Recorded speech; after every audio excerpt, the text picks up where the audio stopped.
Ma mère vient de mourir, je vais devoir partir.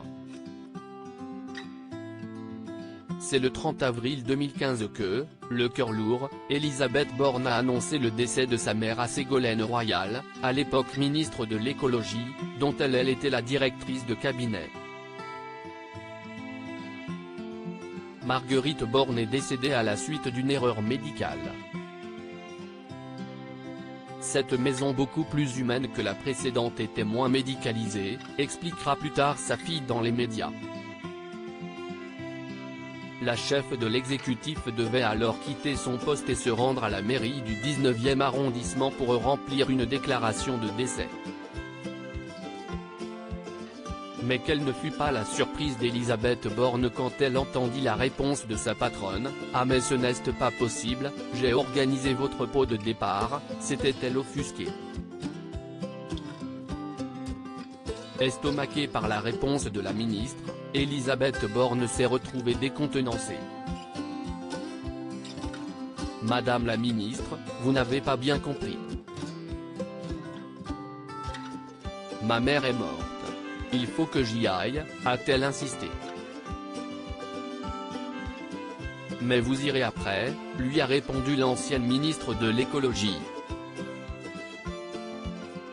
Depuis, les relations entre les deux femmes se sont refroidies. L'une n'hésite pas à descendre l'autre dans les médias.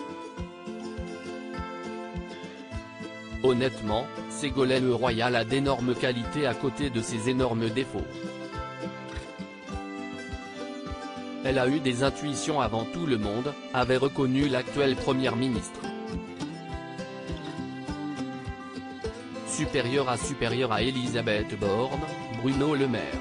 Découvrez les ministres à leur début. Elisabeth Borne au cœur d'une grande enquête. Ce mercredi 26 avril, nos confrères de l'Obs ont publié une enquête détaillée sur le parcours et le caractère de l'actuel chef de l'exécutif. Dans La Secrète, la journaliste Bérangère Bonte brosse le portrait de la première ministre tricolore.